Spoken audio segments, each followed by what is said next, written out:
What is up guys, JPR Tech here, and today I have a follow-up video to the last keyboard review that I did on the channel. We had reviewed the Satechi X1 Slim keyboard that I actually liked a lot, but due to all the cons that it had, it could have been a bad unit, I don't know. But regardless, I ended up returning it, and on that video at the end, I told you I would share the best bang for the buck for a wireless Bluetooth backlit keyboard for any M1 machine, and that's what we're going to review today. What we're reviewing is the Logitech or the LOGI MX Keys MINI. Now, depending on what country you're in, it could be labeled differently, but the keyboard is just labeled as LOGI, and that's it. So we're just going to call it the MX Keys just to simplify things throughout the video. So definitely by far this keyboard is the best bang that I have found yet. Throughout all the keyboards that I have used, is definitely the best one. And on the video I'm just going to share my pros and cons very openly and honestly, but as a disclaimer, all these pros and cons are just subjective. They're based on my needs, my uses, and my experience using this keyboard. So your mile may vary, so just take everything with a grain of salt. But without further ado, let's just get started with the pros. Alright, first thing is, one of the most important features that I really look for in a keyboard is to have backlit lights, and this one just has great illumination. And actually something very important that not many people talk about in keyboard reviews is the font. I don't know, it might be nitpicking, but I like my fonts to be thin, square, and just clear, easy to read. Whether the lights are off or on, they should be readable. And thanks to the font in this keyboard, when you do light it up, it looks very sharp and clear. Now another thing to keep in mind is, due to the keys being white and the light also being like a white cool color, it will make the font less visible during the daytime. But again, who uses the backlit in the daytime? You know, you use them when you're in a low light situation, and in those cases it looks great, so no trouble there. It's not a real deal breaker. By far my favorite feature when it comes to the backlit is the sensor.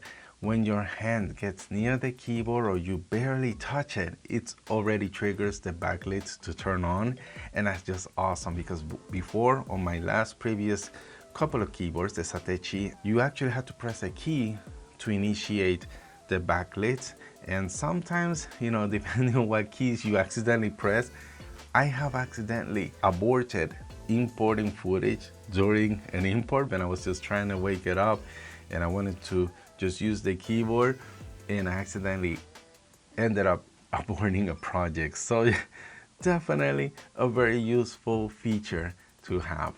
Next, we got the media shortcut keys, which I love. Being a Mac power user, I love me some hotkeys and just shortcut keys. Now the good thing is, thanks to the LOGI Options software, you're able to customize all the media keys on the top. But I found that the ones they already have by default are really useful. Personally, of course, we got the usual volume rocker and the brightness control for the keys. But actually a surprising one that I didn't think I would use as much as I've been using it is the emoji one. You'll be surprised how often you need your emojis. Well, you also have a dictation hotkey, you have a mute the microphone hotkey, and also my second personal favorite is the screen capture shortcut, which also I use a lot of times. Now again, like I said, any of these can be programmed to another function if you need to, using their software. And isn't it nice when a manufacturer provides software to use your, to customize your peripherals? It's really awesome, and Logitech is definitely on the top of the game when it comes to that. Now my next point might be a little bit shallow, but personally I like design as well. Not only function, the design has to look good, because if it's gonna function well, I also want it to look well on my desk. After all, as a creator, content creator, sometimes the keyboard will be on the shot in this home YouTube studio. So definitely looks are important, and thanks to its slim flat design, it looks very minimalistic. And with the grayish tones, it goes well with my M1 Mac Mini. Now, something to keep in mind about the design is the material used that is built of is basically just entirely made of plastic, which is a con, but again, that doesn't deter from the actual build quality. It's very rigid. It doesn't like squeak when you grab it or you try to turn it. It's really solid, so the build quality is well. It's made of plastic.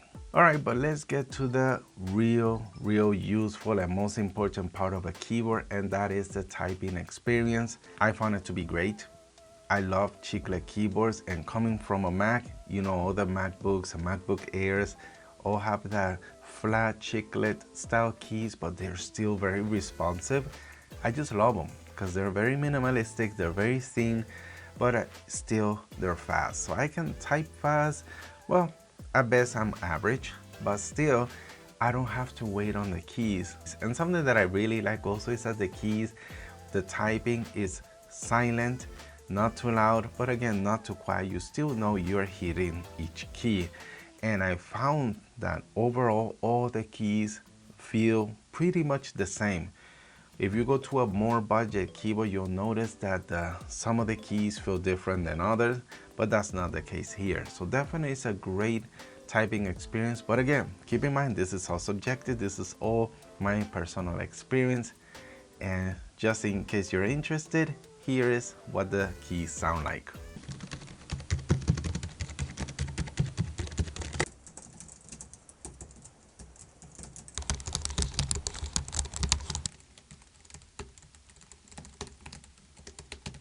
And for the last pro is the battery life. The battery life is great, and it's probably due to that big old ugly hump under the behind the keyboard.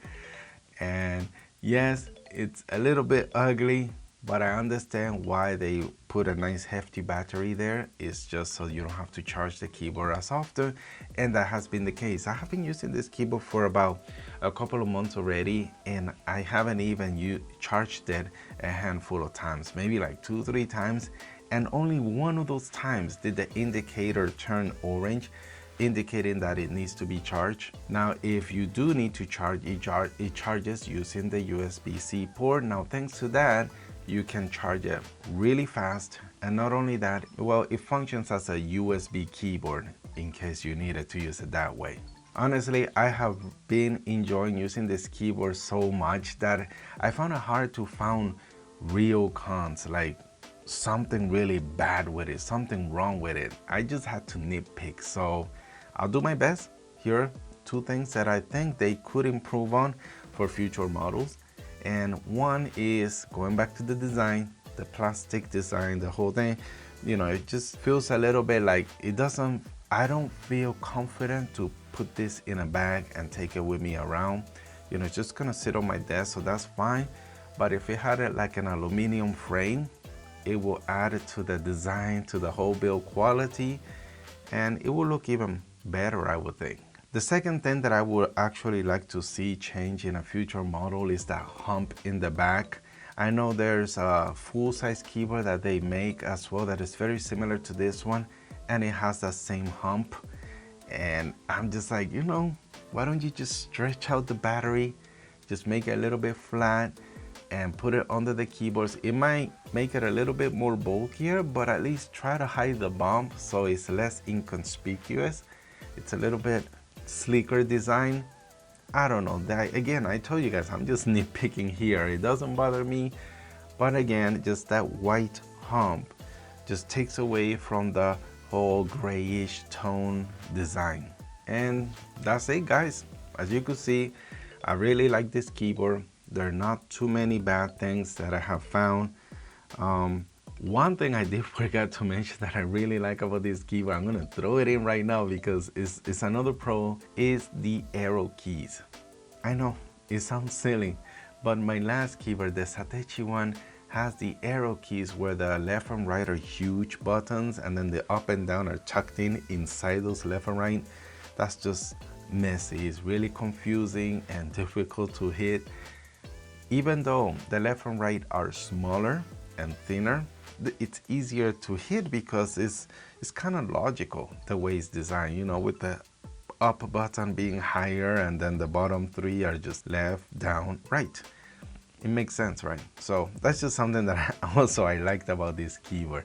You know, it's a nice keyboard. So guys, if you found this video helpful, useful, smash that like button, share so others get a different view of this MX Keys Mini for the Mac. I really appreciate you guys' support. If this video helped you in any way in your purchasing decision, using the affiliate links down below will cost you nothing, not a cent, not a yen, nothing, but it will help support this channel. So I really appreciate your guys' thoughtful use of the affiliate links. But anyways, thank you guys so much for watching and have a good one. Peace.